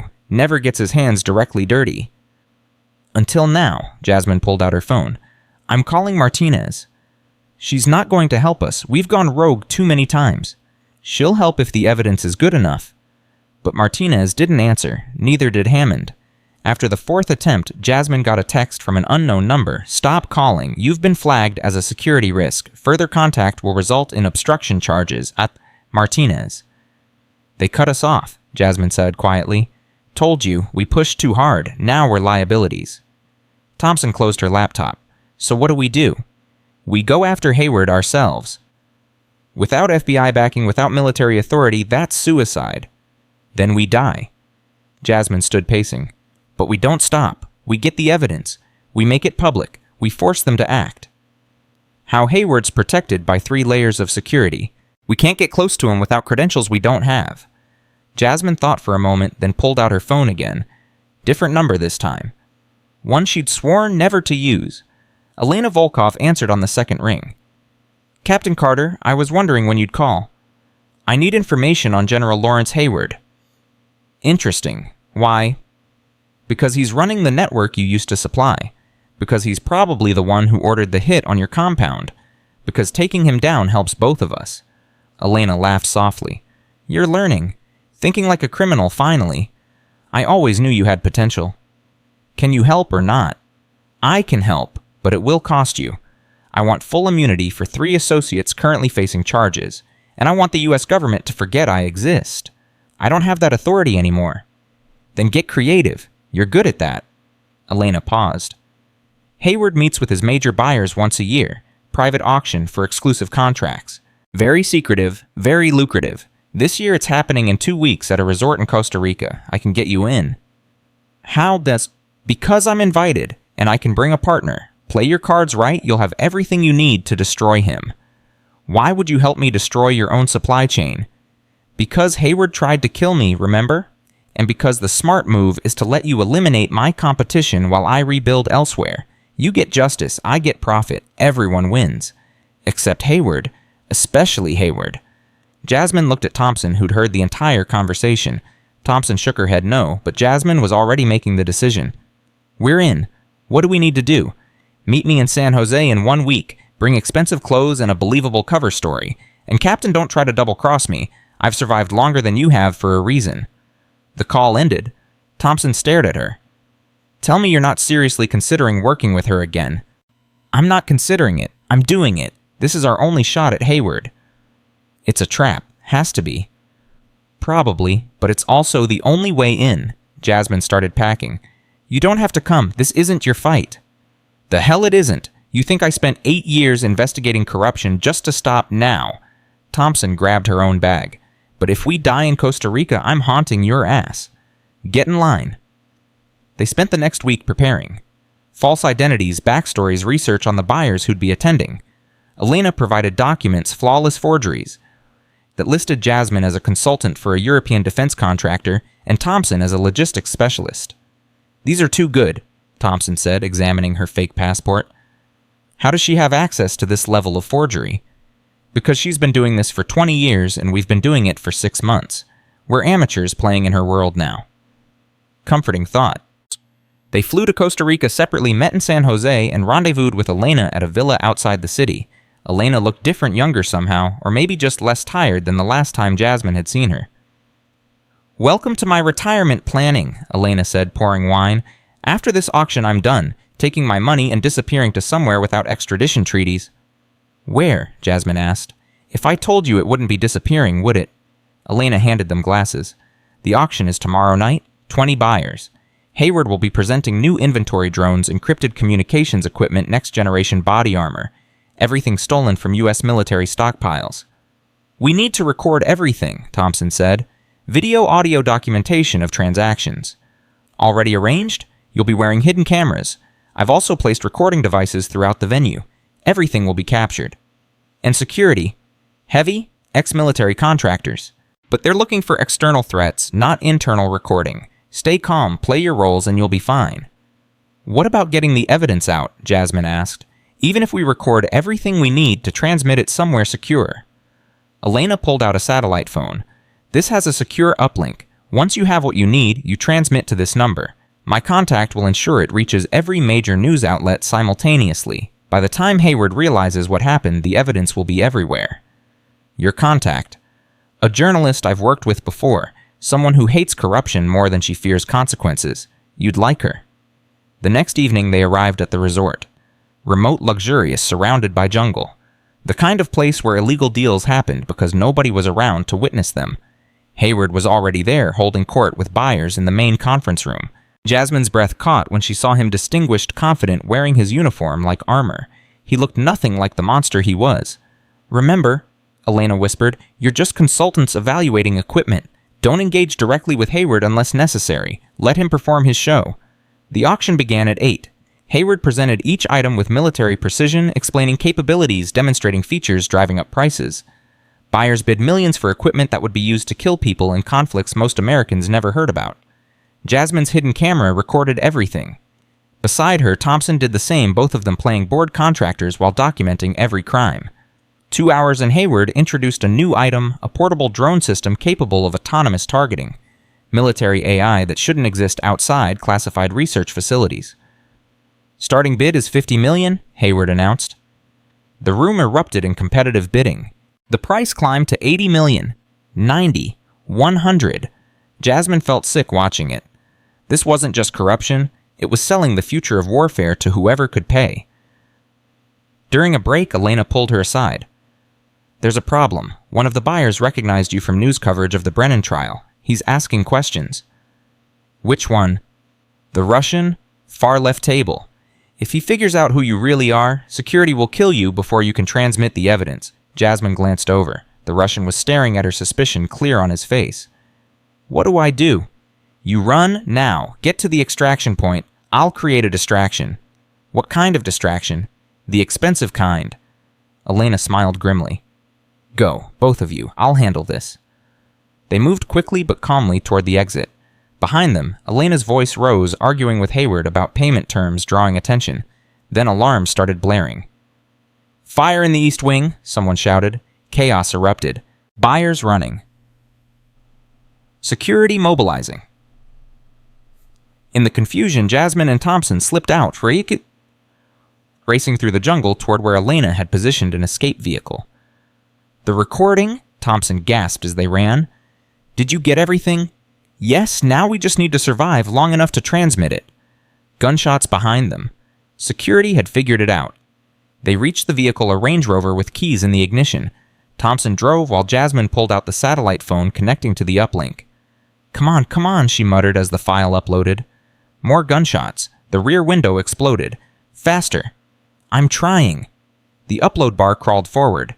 50%? 60%? Bullets punched through the vehicle's frame. 75%. We're not going to make it, Thompson said. Yes, we are. Keep driving.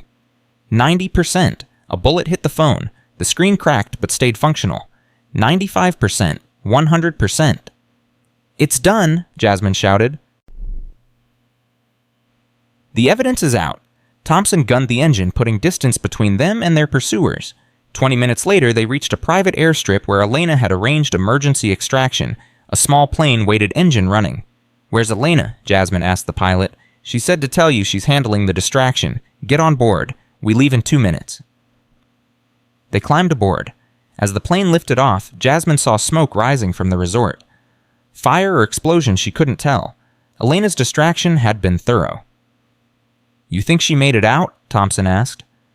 I think Elena Volkov is impossible to kill. She'll surface somewhere under a new name, starting a new operation. And Hayward? Check your phone. Thompson pulled out her phone as they climbed to cruising altitude. The video was already going viral. Every news outlet running it. Hayward's face on every screen. The auction, the bids, everything documented and undeniable. It's working, Thompson breathed. We actually did it. But Jasmine wasn't celebrating. She was thinking about Elena's last words. I'll handle this. What had Elena done? The answer came 3 hours later, when they landed in Panama. News alert on her phone. General Lawrence Hayward found dead in Costa Rica resort fire. Authorities investigating. She killed him, Jasmine said quietly. Good, Thompson replied. Saved us a trial. It's not good. It's murder. We used her to commit murder. We used her to get evidence. What she did after was her choice. Was it? Or did we know exactly what would happen when we called her? Thompson didn't answer. Neither of them did for a long time. They made it back to the United States 2 days later, expecting arrest. Instead, Martinez met them at the airport. You two are either the luckiest or the stupidest people I've ever met. Probably both, Jasmine said. The evidence you transmitted is causing earthquakes in Washington. 17 more officers under investigation. 3 defense contractors facing criminal charges. Congress is demanding a full review of military procurement. And Hayward's death. Costa Rican authorities ruled it accidental. Fire started during the panic spread too fast. Tragic accident. Martinez's tone suggested she didn't believe that for a second. Elena Volkov has disappeared. Again. If she's smart, she'll stay disappeared. What about us? You're being reinstated. Full honors. The Air Force wants to pin medals on you for exposing corruption. They're calling you heroes. We're not heroes, Jasmine said. We just refuse to die quietly. Sometimes that's the same thing. Martinez handed her a folder. There's also this. Formal job offer. FBI Corruption Task Force. You'd head a unit dedicated to investigating military fraud. Actual authority this time, actual resources. Jasmine looked at Thompson, who shrugged. I'm in if you are. Jasmine thought about everything that had happened. The fall, the sharks, the trials, the investigations, the bodies left behind. Sarah in witness protection, Elena disappearing into shadows, Hayward dead by fire or murder depending on who you asked. She thought about the corruption that remained. The officers still stealing, the weapons still being sold, the endless fight that never truly ended. I'll take the job, she said, on one condition. Name it. We do this right. No more going rogue. No more working with criminals. We build cases the right way and we see them through to the end. Legal end, not convenient fires. Martinez nodded. Agreed? Clean investigations, proper procedures, justice through the system. Even when the system protects the guilty. Especially then, because that's when it matters most. They shook hands, started the paperwork, built a team. Over the next year, Jasmine and Thompson led investigations that resulted in 43 arrests, 12 generals forced into retirement, and complete overhaul of military procurement oversight. It wasn't perfect. Some guilty people walked free. Some cases fell apart on technicalities. But progress happened. Real measurable change. Sarah called once every few months. She sounded happier each time. Talked about her students, about a man she was dating, about her plans to maybe someday stop looking over her shoulder. You should visit, Sarah said during one call. I'm allowed limited contact with people from before. Come have coffee. Meet my boyfriend. See that I'm actually okay. I will, Jasmine promised. When this case closes, when I can take a breath. You never take breaths anymore, Jazz. You just move from one fight to the next. Someone has to. Does it have to be you? Jasmine didn't have an answer for that. 2 years after the Hayward investigation, Hammond called her into his office. "I'm retiring, Hammond," he said without preamble. 28 years of service. Time to let someone else fight the battles. "You've earned rest, sir." "So have you, but you won't take it, will you?" "No, sir." "Didn't think so." He pulled out a box, opened it. Inside was a medal, the Distinguished Service Medal. "This is for you, for everything you've done, everything you've sacrificed." "I don't want recognition." "Too bad. You're getting it anyway, not because you want it, but because other people need to see it. Need to know that speaking truth has value, that fighting corruption matters." He pinned the medal to her uniform. It felt heavy, not the medal, but the meaning. "What you did changed things, Captain. Changed how we handle whistleblowers. Changed how we investigate corruption. Changed the whole damn culture. That matters." "Does it? Because I look around and I still see officers stealing. Still see weapons being sold. Still see good people being betrayed. You can't save everyone. Can't fix everything. But you saved some. Fixed some. That's more than most people ever accomplish. It doesn't feel like enough." "It never does. That's how you know you're one of the good ones." After Hammond retired, Jasmine received a package. No return address, postmarked from somewhere in Southeast Asia. Inside was a single photograph. Elena sitting on a beach somewhere, tropical, smiling at the camera. On the back, a note in elegant handwriting. "Thank you for being predictable. The evidence you gathered helped me eliminate competition and consolidate operations. I'm richer than ever and completely untouchable. You wanted justice, I wanted profit. We both won. E." Jasmine stared at the photo for a long time, feeling something between rage and admiration. Elena had used her. Again. Turned her crusade for justice into a business opportunity. Everything they'd accomplished, every arrest, every conviction, it had all helped Elena become more powerful. Thompson found her that evening still holding the photograph. "She played us," Jasmine said. "Of course she did. She's a criminal mastermind, and we're just people trying to do the right thing. We were never going to outsmart her." Then what was the point if the bad guys always win? They don't always win. Brennan's dead, Corbin's in prison, Hayward's gone. 43 officers arrested? That's not nothing. But Elena's still out there, building new networks, selling new weapons. We didn't stop her, we just helped her eliminate competition. Maybe, but we also stopped a lot of other people. Helped a lot of victims. That has to count for something. Jasmine looked at the photograph again, then tore it into pieces. It counts, but it's not enough. It's never enough.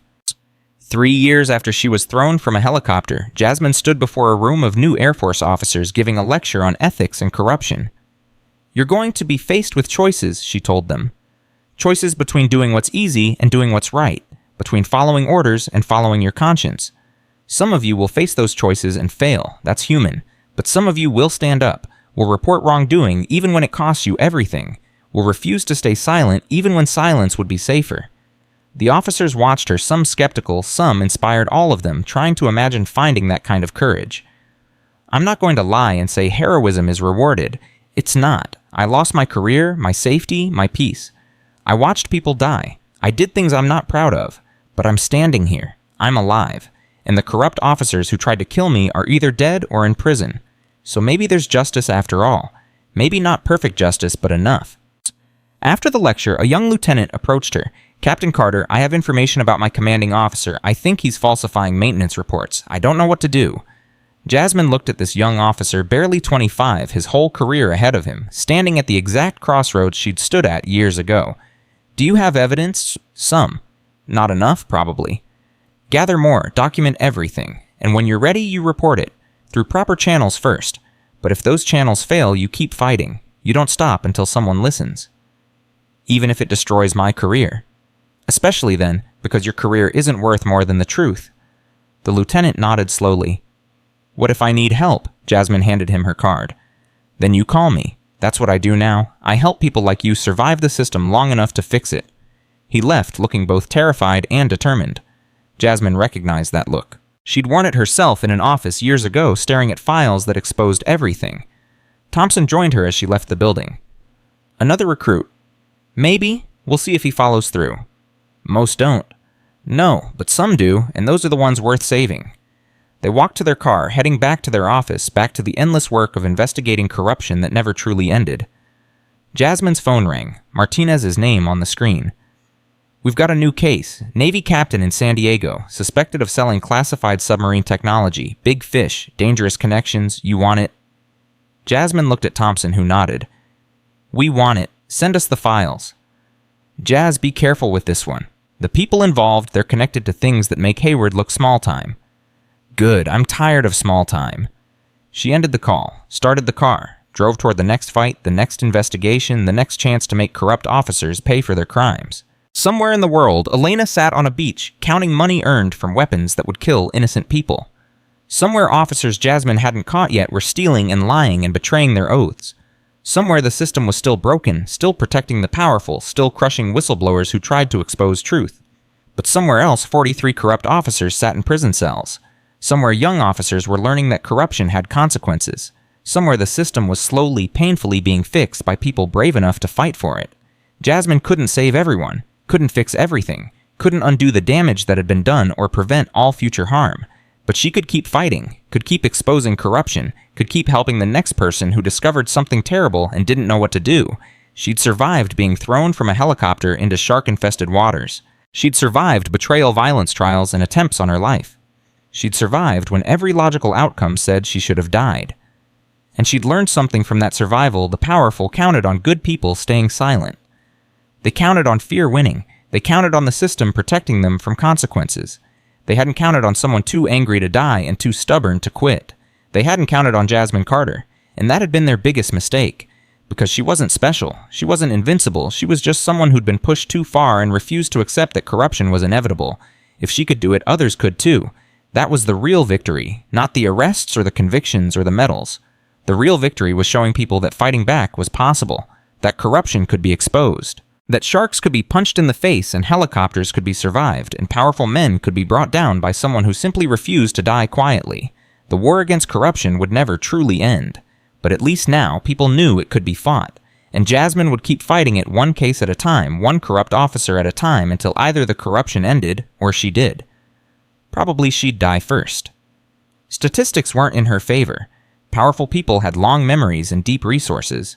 But that was okay, because even after she was gone, the evidence would remain. The precedents would stand. The young officers she'd inspired would carry on the fight. Her story wasn't just about survival anymore. It was about what came after survival, about choosing to use that second chance to make sure others got second chances too. She drove through the night toward San Diego, toward the next investigation, toward whatever came next. The road stretched ahead dark and uncertain, but Jasmine had learned to navigate darkness, had learned to survive uncertainty, had learned that sometimes the only way forward was straight through the fear. So that's what she did. She drove forward, toward justice, toward truth, toward whatever consequences came from refusing to be silenced. The helicopter had thrown her into the ocean. The sharks had tried to eat her. Corrupt officers had tried to destroy her. The system had tried to break her. And she'd survived all of it not because she was special, but because she was too stubborn to accept that evil should win simply because it was powerful. That stubbornness had changed everything, had exposed corruption, had saved lives, had inspired others, had proven that one person standing up could make a difference, and as long as she was breathing, as long as she could fight, she would keep proving it, again and again, case after case, truth after truth, until either corruption died or she did. That was her promise. To herself, to Sarah, to every victim of corrupt officers, to every whistleblower who'd been silenced before her. She'd survived the fall. Now she was making sure others could survive theirs too. And in the end, that was the only victory that mattered, not winning every battle, but ensuring the war could continue after she was gone. The sharks hadn't finished her story. They'd just begun it. And the ending was still being written, one investigation at a time, one exposed crime at a time, one life saved at a time. Jasmine Carter had been thrown away like garbage by men who thought power made them untouchable. She'd proven them wrong, and she'd keep proving them wrong until her last breath. Because that's what survivors do. They survive. And then they make sure others can survive too, no matter the cost, no matter how long it takes, no matter how many sharks they have to punch along the way.